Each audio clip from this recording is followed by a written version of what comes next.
প্রিয় শিক্ষার্থী, অনলাইন ক্লাসে স্বাগতম। আমি মোহাম্মদ মাসুদ রানা, কলিয়ারচর সরকারি কলেজ, প্রভাষক অর্থনীতি। আজকে ডিগ্রি প্রথম বর্ষে ব্যষ্টিক অর্থনীতির সিলেবাসের সপ্তম অধ্যায় বাজার, সে বাজার চ্যাপ্টারের একটি টপিকস আমরা দেখতে পাচ্ছি হোয়াইট বোর্ডে। পূর্ণ প্রতিযোগিতামূলক বাজারে ফার্মের স্বল্পকালীন ভারসাম্য, এই টপিকস নিয়ে আজকে আলোচনা করব। আমরা জানি কোনো ফার্ম ভারসাম্য অর্জন করতে গেলে দুটি শর্ত পূরণ করতে হয়।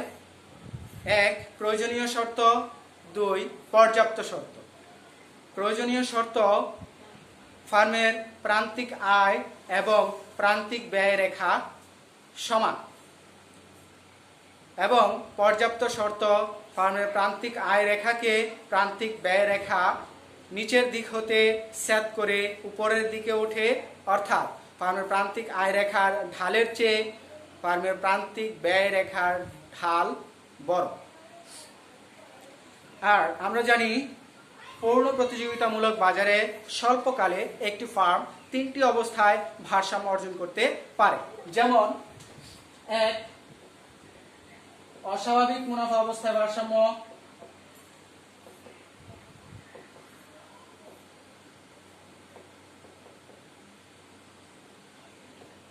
দুই, স্বাভাবিক মুনাফা অবস্থায় ভারসাম্য। এবং তিন, লোকসান অবস্থায় ভারসাম্য।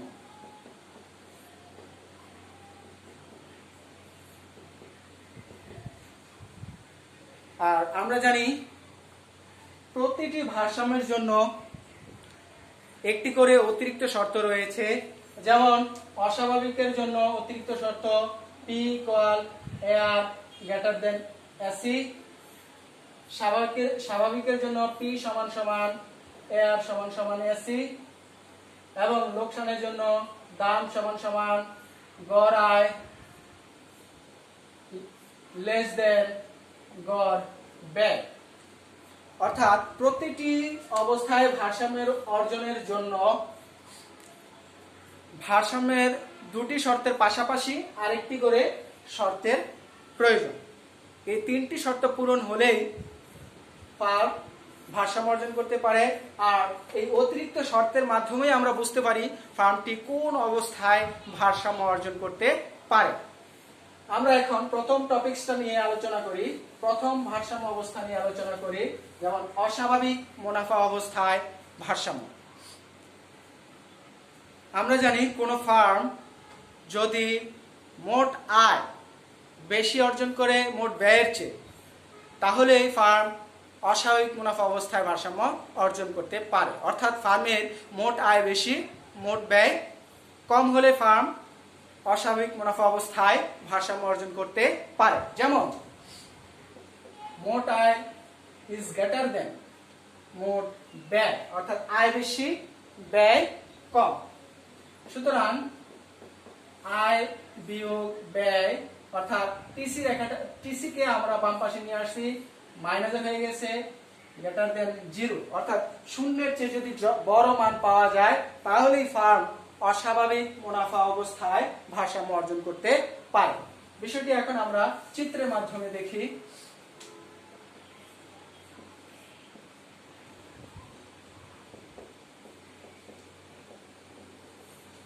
ভূমি অক্ষে উৎপাদনের পরিমাণ, লম্ব অক্ষে দাম, আয়, ব্যয়, প্রাইস, রেভিনিউ, কস্ট।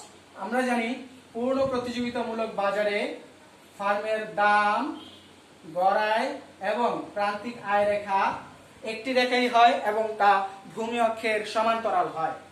আর আমরা এই রেখাটা দিয়ে আমরা চিনতে পারি ইহা পূর্ণ প্রতিযোগিতামূলক বাজার। এখন ফার্মের দুটি শর্ত, প্রয়োজনীয় এবং পর্যাপ্ত শর্ত। যেমন প্রয়োজনীয় শর্ত প্রান্তিক আয় প্রান্তিক ব্যয় সমান, পর্যাপ্ত শর্ত প্রান্তিক আয় রেখার ঢালের চেয়ে প্রান্তিক ব্যয় রেখার ঢাল বড়। ডেল্টা মানে হচ্ছে ঢাল। এখন আমরা খেয়াল করি যে এই হলো আমাদের এমসি রেখা। শিক্ষার্থীরা আমরা দেখতে পাচ্ছি এমআর রেখাকে এমসি রেখার নিচের দিক হতে ছেদ করে উপরের দিকে উঠে। আমরা জানি যে কোন রেখা যদি ভূমি অক্ষের সমান্তরাল হয় তাহলে তার ঢাল হলো 0, আর কোন রেখা যদি বাম দিক হতে ডান দিকে ঊর্ধ্বগামী হয় তাহলে তার ঢাল হচ্ছে পজিটিভ অর্থাৎ ধনাত্মক, আর আমরা জানি শূন্যের চেয়ে ধনাত্মকের মান সর্বদাই বেশি। তাই এখানে প্রান্তিক আয় রেখার ঢালের চেয়ে অর্থাৎ এই ই বিন্দুতে প্রান্তিক আয় রেখা ঢালের চেয়ে প্রান্তিক ব্যয় রেখার ঢাল বড়। তাই ই বিন্দুতে বাজার ভারসাম্য দুটি শর্তই পূরণ হচ্ছে, অর্থাৎ এমআর রেখা এমসি রেখা পরস্পরকে ছেদ করায় এমআর ইকুয়াল এমসি হয়, আবার এমআর রেখাকে এমসি রেখা নিচের দিক হতে উপর দিকে ছেদ করায় delta MR is less than delta MC হয়। সুতরাং এখানে বাজার ভারসাম্য অর্জিত হয়েছে। আর ভারসাম্য বিন্দু হচ্ছে ই। এই ই বিন্দু থেকে আমরা যদি নিচে অঙ্কন করি Q0, তাহলে সরি এখানে একটু ভুল হয়েছিল, Q0, তাহলে এই ই Q0 হচ্ছে আমাদের ভারসাম্য রেখা। এখন আমরা অস্বাভাবিক মুনাফার অতিরিক্ত শর্ত এসির চেয়ে এ আর বড়, সেই শর্তটা এখানে বসাই। এ আর রেখাটা অলরেডি অঙ্কিত হয়ে গেছে, এখন আমাদের প্রয়োজন এসি রেখা। এসিটা যেহেতু ছোট তাই এসি রেখাটা হবে নিচে, অর্থাৎ এই এ আর রেখা এসি রেখা এই হলো আমার এসি রেখা। আমরা খেয়াল করি এমসি রেখা এসি রেখা পরস্পরকে ছেদ করছে একটা বিন্দুতে, এবং এই বিন্দুতে এসি রেখা সর্বনিম্ন বিন্দু হবে। আরেকটা বিষয় এখানে দেখি, এই যে এখানে ছেদ হয়েছে অর্থাৎ ভারসাম্য যে বিন্দুটা হয়েছে ভারসাম্য রেখা EQ0 রেখাকে এসি রেখা যেখানে ছেদ করেছে সেখানে হয়েছে ভারসাম্য বিন্দু, এবং সেই ভারসাম্য বিন্দুটার নাম দিয়েছি আমরা F। এখন এই F বিন্দুটা খেয়াল করি ই বিন্দুর নিচে অবস্থান করে, অর্থাৎ ই বিন্দুর নিচে F বিন্দু থাকার কারণে এখানে আমাদের অস্বাভাবিক মুনাফার শর্ত মানে অতিরিক্ত শর্তটি পূরণ হয়েছে। এখন সেই F বিন্দু থেকে আমরা টেনে এখানে ওইটাকে দিয়ে দিলাম P0, এটাকে দিয়ে দিলাম P1 বিন্দু দিয়ে দিলাম। এখন এটা আমাদের অস্বাভাবিক মুনাফা চিত্র অঙ্কন হয়ে গেছে। আমরা এক্ষেত্রে এখান থেকে অস্বাভাবিক মুনাফা অঙ্কন করি, যেমন চিত্রে লিখি মোট আয় টিআর ইকুয়াল এ আর পূরণ কিউ। এ আর গড় আয়, টিআর মোট আয়, কিউ উৎপাদন পরিমাণ কোয়ান্টিটি। এখন এ আর রেখার মধ্যে থেকে আমরা একটা বিন্দু পেয়েছি ই বিন্দু। ই বিন্দুতে আমাদের মান হচ্ছে ভূমি অক্ষ থেকে ই বিন্দু পর্যন্ত EQ0, আর উৎপাদনের পরিমাণ হলো এইটুকু OQ0। তাহলে EQ0 OQ0 গুণ করব।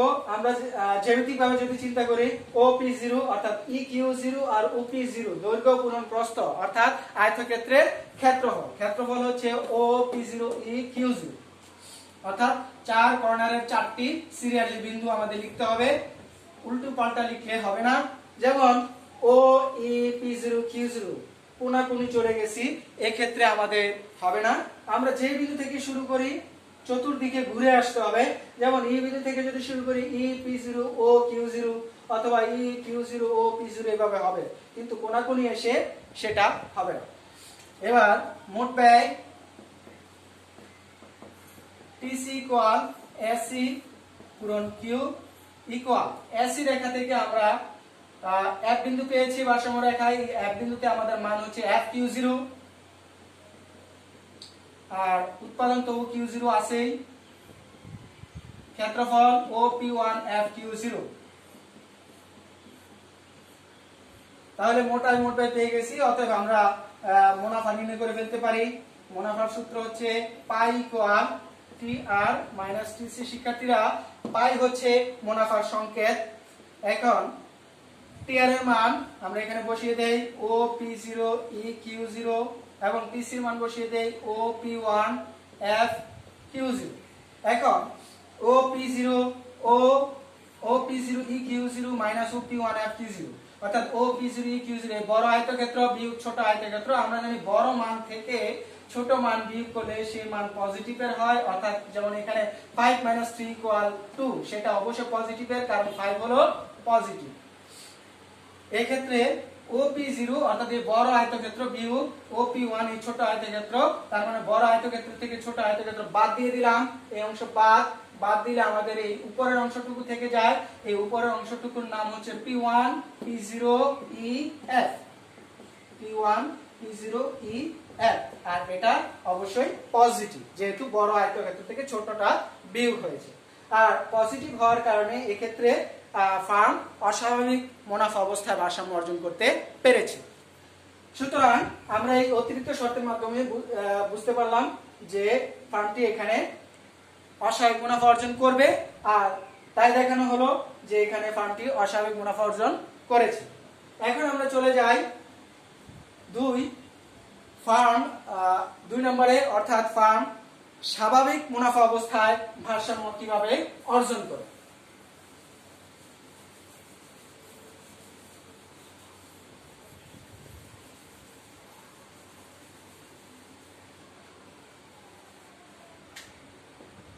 স্বাভাবিক মুনাফা অবস্থায় ভারসাম্য অর্জন সেক্ষেত্রে হয়ে যাবে P = R = SE, অর্থাৎ সবগুলো সমান যদি হয় এই অতিরিক্ত শর্ত, তাহলেই স্বাভাবিক মুনাফা অর্জন হবে। আর এক্ষেত্রে আমরা জানি ফার্মের আয় এবং ব্যয় যদি সমান হয় তাহলে ফার্ম স্বাভাবিক মুনাফা অবস্থায় ভারসাম্য অর্জন করতে পারে। অর্থাৎ ফার্মের মোট আয় এবং মোট ব্যয় সমান হলেই ফার্ম স্বাভাবিক মুনাফা অর্জন করে। এই ক্ষেত্রে এই যে মোট আয় সমান মোট ব্যয়, সুতরাং মোট আয় বিয়োগ মোট ব্যয় বাম পাশে নিয়ে আসলাম, মাইনাসের হয়ে গেল। এই ক্ষেত্রে যদি জিরো ফল আসে, অর্থাৎ ফলাফল যদি জিরো আসে, তাহলে ফার্ম স্বাভাবিক মুনাফা অবস্থায় ভারসাম্য অর্জন করতে পারে। বিষয়টি আমরা এখন চিত্রের মাধ্যমে দেখতে পাই।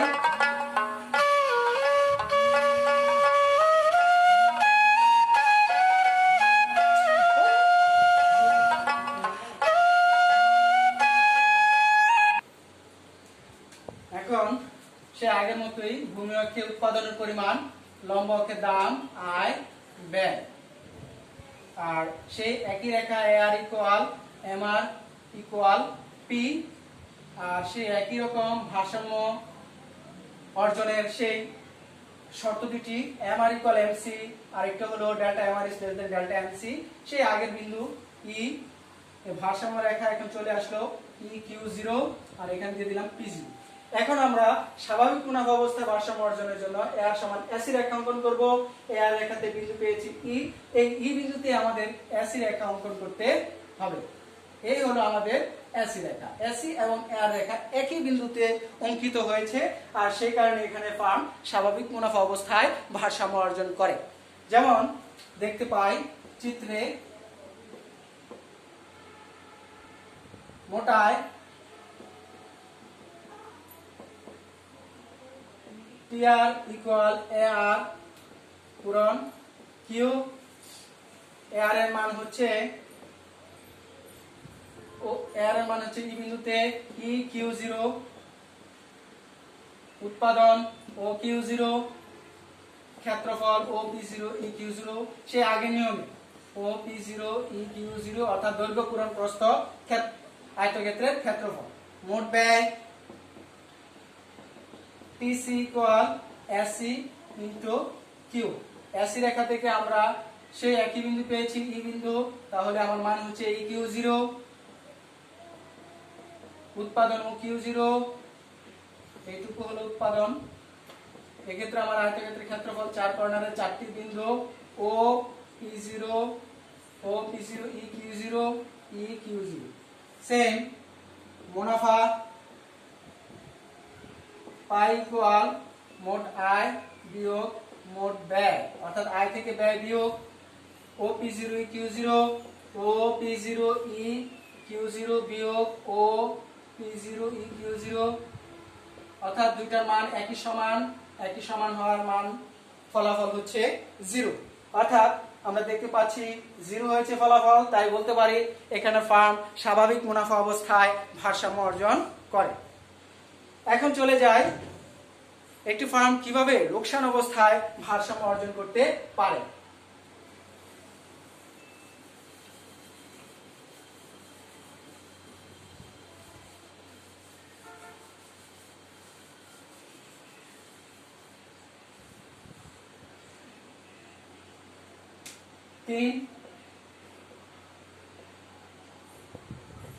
লোকসান অবস্থা,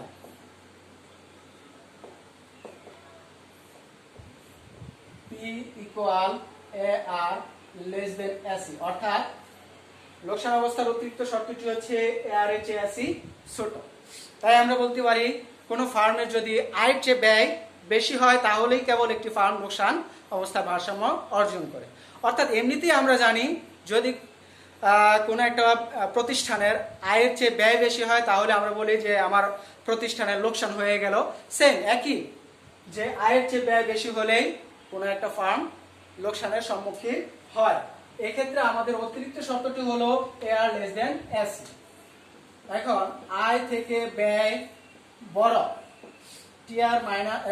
টিআর লেস দেন টিসি, অতএব TR minus TC less than 0, অর্থাৎ যদি মানটি শূন্যের চেয়ে ছোট হয় তাহলে লোকসান অবস্থায় ভারসাম্য অর্জন হবে। আর শূন্যের চেয়ে ছোট মান কোনগুলোকে বলা হয়, যে মানগুলো ঋণাত্মকের আসে সেই মানগুলোই হচ্ছে শূন্যের চেয়ে ছোট। যদি আমরা এখন চিত্রের মাধ্যমে দেখতে পাই মানটি মাইনাসের আসছে তাহলে আমরা বলতে পারবো ফার্ম লোকসান অবস্থায় ভারসাম্য অর্জন করে। বিষয়টি আমরা এখন চিত্রের মাধ্যমে দেখি। সেই আগের মতো ভূমি অক্ষে উৎপাদন, লম্ব অক্ষে দাম, আয়, ব্যয়, আর এই রেখাটার নাম হচ্ছে গড় আয়, প্রান্তিক আয়, আর পি, এই তিনটা সমান। এখানে P0 দিয়ে দিলাম। সে ভারসাম্য দুটি শর্ত এমআর ইকুয়াল এমসি সেট করেছে বলে, আর delta MR delta MC less than হওয়ায় এটা বাম দিক হতে ডান দিকে ঊর্ধ্বগামী হয়েছে। এমআর রেখাকে এমসি রেখা নিচের দিক হতে সেট করে উপরে উঠছে, তাই এখানে দুটি শর্ত পূরণ হয়েছে। তাই আমরা এখানে ভারসাম্য অর্জিত হয়, ভারসাম্য বিন্দু দিয়ে দিলাম ই। এখন ভারসাম্য রেখা অঙ্কন করলাম, এখানে দিয়ে দিলাম আমরা Q0। এখন আমার সেই অতিরিক্ত শর্তের দিকে তাকাই, কারণ আমার এই দুইটা শর্ত এখানে পূরণ হয়ে গেছে ই বিন্দুতে। এখন আমরা অতিরিক্ত শর্তটা বসাই। অতিরিক্ত শর্তে আমরা দেখতে পাই এ আর রেখার চেয়ে এসি রেখা বড়। আগে আমরা অস্বাভাবিক মুনাফায় দেখতে পেয়েছিলাম এ আর রেখার চেয়ে এসি রেখা ছোট, তাই এসি রেখা নিচে অঙ্কন করেছিলাম। আর এই ক্ষেত্রে এ আর রেখার চেয়ে এসি রেখা বড় হয়, এবার এসি রেখা এ আর রেখার উপরে অঙ্কন করব, তাই এসি রেখা আমরা এখানে অঙ্কন করছি। এই হলো আমার এসি রেখা। এখন এই এসি রেখা এই ই বিন্দু থেকে একটু বর্ধিত করে এফ বিন্দুতে চলে যাব, আর এদিকে চলে আসবো P1। শিক্ষার্থীরা আমরা একটা বিষয় খেয়াল করব যে এমসি রেখা আর এসি রেখা যেখানে সেট করে সেই সেট বিন্দু থেকে আমরা অনেকে ভুল করে রেখা টেনে দেই এবং আলোচনা করি, কিন্তু সেটা আসলে ভুল। এখান থেকে হবে না, বরং হবে ভারসাম্য রেখা, ভারসাম্য বিন্দু থেকে ভারসাম্য রেখাটাকে বর্ধিত করতে হবে, তাহলে চিত্রটা সঠিক হবে। এখন আমরা এখানে আলোচনা চলে আসি যে চিত্রে মোট আয় টিআর সমান এ আর পূরণ কিউ। এ আর এর মান ই বিন্দু পাওয়া গেছে এ আর থেকে, এখন মান হচ্ছে ই কিউ 0, আর উৎপাদন হচ্ছে ও কিউ 0, ক্ষেত্রফল হচ্ছে ও পি 0 ই কিউ 0। মোট ব্যয় TC equal AC into Q equal AC রেখা থেকে আমরা বিন্দু পেয়েছি এফ, তাহলে মান হলো এফ কিউ 0, উৎপাদন ও কিউ 0। তাহলে আমাদের আয়তক্ষেত্রের ক্ষেত্রফল দাঁড়াচ্ছে ও পি1 এফ কিউ 0, ও পি1 এফ কিউ 0। অতএব মুনাফা pi equal TR minus TC, TR মান ও পি0 ই কিউ 0 মাইনাস টিসির মান ও পি1 এফ কিউ 0 ইকুয়াল। শিক্ষার্থীরা এবার আমরা একটু চিত্রে তাকাই। ও পি0 হলো এই ছোট আয়তক্ষেত্রটুকু, আর ও পি1 এফ কিউ 0 হলো এই বড় আয়তক্ষেত্রটুকু। ছোট আয়তক্ষেত্র থেকে বড় আয়তক্ষেত্র বিয়োগ, অর্থাৎ আমরা জানি যে ছোট মান থেকে বড় মান যদি বিয়োগ করি তাহলে সেই মানটা আসে মাইনাসে, যেমন 3 - 5 = -2। সেম ছোট আয়তক্ষেত্র থেকে যদি বড় আয়তক্ষেত্র বিয়োগ করি তাহলে আমাদের এইটুকু মান আমরা পাবো মাইনাসে, অর্থাৎ P0 P1 FE, P0 P1 FE। আর এই মানটা মাইনাসের, তাই আমরা এখানে আগে একটি মাইনাস দিয়ে দেব, আর মাইনাসের মান অবশ্যই শূন্যের চেয়ে ছোট। তাহলে শিক্ষার্থীরা আমরা দেখতে পেলাম কিভাবে একটি ফার্ম লোকসান অবস্থায় ভারসাম্য অর্জন করতে পারে। এখন আমরা এক নজরে তিনটি চিত্র অঙ্কন করব, তাহলে আমরা সহজেই বুঝতে পারবো চিত্র তিনটির মধ্যে কি পার্থক্য আছে এবং কিভাবে সেটা বুঝতে পারবো। আমরা প্রথমে তিনটি চিত্র অঙ্কন করছি।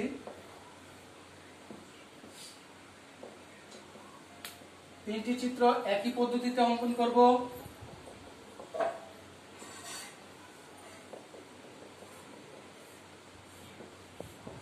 দেখতে পাচ্ছি যে তিনটি চিত্র একই রকম ভাবে অঙ্কন করছি।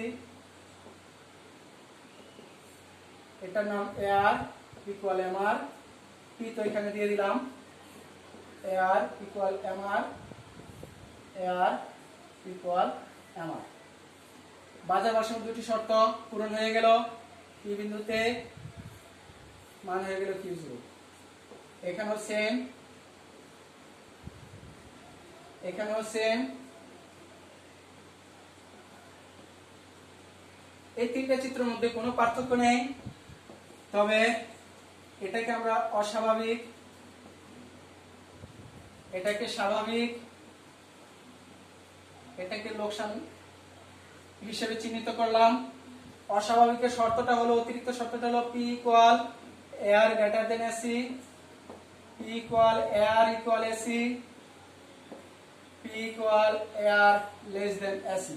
অর্থাৎ এই তিনটি শর্তের কারণে চিত্র তিনটি আলাদা হয়ে যাবে আর তিন ভাবে ভারসাম্য অর্জন করবে।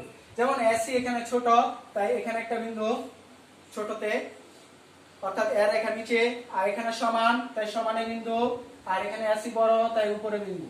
এখন এই প্রতিটি বিন্দুতে আমরা AC রেখা অঙ্কন করব। এই হলো আমার AC, এই হলো আমার AC, এই হলো আমার AC, সরি এটা ভুল হয়ে গেল, এই হলো আমার AC।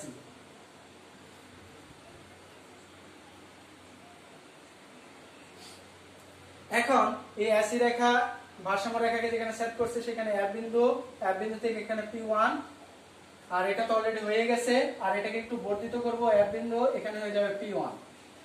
এখানে আমার অস্বাভাবিক মুনাফা এইটুকু, এখানে সমান 0, আর এটা হয়ে গেল -0, অর্থাৎ ছোট থেকে বড় বিয়োগ। তাহলে শিক্ষার্থীরা শুধুমাত্র এই তিনটি অতিরিক্ত শর্তের কারণে তিনটি চিত্র তিন রকমের হয়ে যাবে এবং ফার্ম তিনটি অবস্থায় ভারসাম্য অর্জন করতে পারে। তবে শিক্ষার্থীরা খেয়াল রাখতে হবে, এই তিনটি অবস্থা কেবলমাত্র স্বল্পকালেই ভারসাম্য অর্জন করে থাকে, দীর্ঘকালে কিন্তু শুধুমাত্র স্বাভাবিক মুনাফা অর্জন করে থাকে পূর্ণ প্রতিযোগিতামূলক বাজার। আজকের মতো এখানে বিদায় নিচ্ছি। তবে প্রিয় শিক্ষার্থীরা, পরবর্তীতে আরো আমি ক্লাস নেব, সে অপেক্ষায় থেকো তোমরা। আর আজকে এই আলোচনা এখানে সমাপ্তি করছি। আল্লাহ হাফেজ।